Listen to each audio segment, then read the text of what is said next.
Hello दोस्तों, video में हम बात करने वाले हैं कोटक महिंद्रा बैंक के बारे में। फाइनेंशियल ईयर 26 के फर्स्ट क्वार्टर के रिजल्ट बैंक ने आउट किए हैं और क्वार्टर फर्स्ट के जो नंबर आए हैं बैंक के, बहुत ही ज़्यादा नंबर हमें ख़राब देखने को मिले हैं। अगर इनका प्रॉफिट आप देखेंगे तो अच्छा खासा प्रॉफिट हमें गिरता हुआ नजर आया है। इसके अलावा एसेट क्वालिटी का प्रेशर यहाँ पर भी हमें देखने को मिला है। एसेट क्वालिटी का प्रेशर तो अदर बैंक में भी खैर देखने को मिला है, लेकिन प्रॉफिट गिरावट अगर आप इनकी देखेंगे तो बहुत ही ज़्यादा प्रॉफिट गिरावट देखने को हमें मिली। अगर बैंक की हम बात करते हैं तो चौथी ये लार्जेस्ट जो है बैंक इंडिया की हमें देखने को मिलती है, लेकिन नंबर के हिसाब से आप देखेंगे तो अदर जो बैंकों के अब तक नंबर आए हैं प्राइवेट सेक्टर की, वहां से नंबर इसके बहुत ज़्यादा खराब देखने को मिले हैं। तो वीडियो की शुरुआत करते हैं डिपॉजिट के साथ।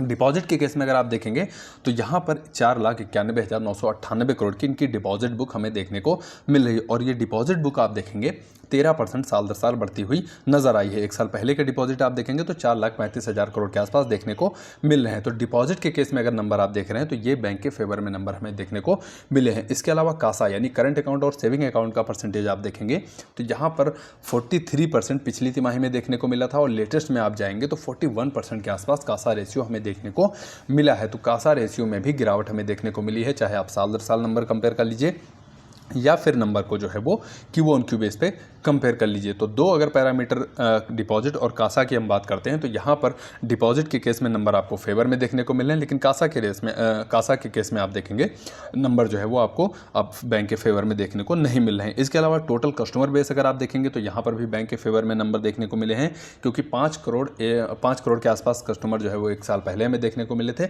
और 5.4 करोड़ कस्टमर हमें अभी देखने को मिल रहे हैं लेटेस्ट अपडेट के अनुसार। इसके अलावा चलते हैं अब हम एडवांसेस की तरफ, यानी लोन बुक की हम बात करते हैं। तो लोन बुक अगर आप देखेंगे 4,44,823 करोड़ की इनकी टोटल लोन बुक हमें देखने को मिल रही है और ये लोन बुक पिछली तिमाही से अगर कंपेयर करते हैं तो यहाँ पर 4% की हमें ग्रोथ देखने को मिली है। जो कि नंबर्स आप लोन बुक के हिसाब से कहें तो यहाँ पर फेवर में भी नंबर देखने को मिले हैं, क्योंकि साल दर साल ग्रोथ आप देखेंगे तो 14% की और Q on Q number compare करते हैं तो 4% की ग्रोथ देखने को मिली है। तो अगर डिपॉजिट के केस में आप देखेंगे तो नंबर बैंक के फेवर में देखने को मिलेंगे, अगर एडवांसेस के केस में आप देखेंगे तो तब भी आपको नंबर फेवर में देखने को मिलेंगे।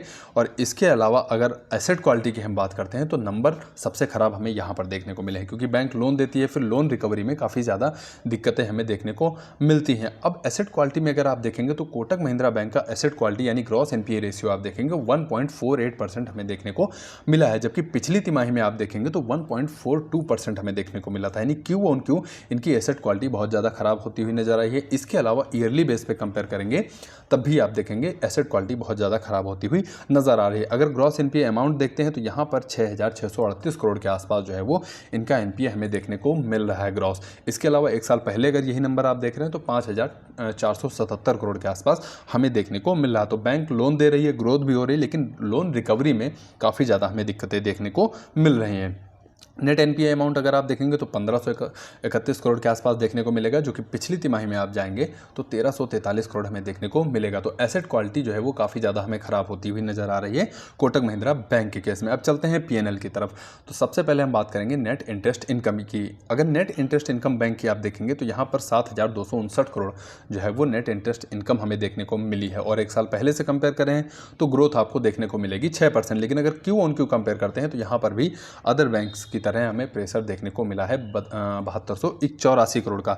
तो दिक्कत क्यू ऑन क्यू बेस पे नेट इंटरेस्ट इनकम में भी हमें देखने को मिली है। प्रॉफिट की तरफ चलते हैं तो प्रॉफिट में सबसे ज़्यादा अगर आप देखेंगे तो प्रॉफिट गिरावट देखने को मिली है, क्योंकि एक साल पहले का प्रॉफिट 6,250 करोड़ हमें देखने को मिला था और अभी आप देख रहे हैं तो प्रॉफिट जो है वो अच्छा खासा गिर के 3,282 करोड़ का प्रॉफिट देखने को मिला है। जबकि क्यू ऑन क्यू बेस पे कंपेयर करते हैं तब भी आपको प्रॉफिट में अच्छा खासा जो है वो गिरावट देखने को मिला है। तो ये कोटक महिंद्रा बैंक के केस में रिजल्ट जो देखने को हमें मिले, काफ़ी ज़्यादा रिजल्ट खराब देखने को मिले हैं। आपको रिजल्ट कैसे लगे आप कमेंट बॉक्स में बताइए। बाकी कोटक महिंद्रा बैंक का ये Q1 का एनालिसिस जो मैंने किया है आपको कैसा लगा, इसका सुझाव दीजिएगा। बाकी वीडियो अगर आपको पसंद आया हो तो वीडियो को लाइक करिए, चैनल को आप जरूर सब्सक्राइब करके रखिए। आपके कीमती समय के लिए आपका बहुत बहुत धन्यवाद। उम्मीद करता हूँ वीडियो से काफ़ी ज़्यादा आपको वैल्यू मिली होगी।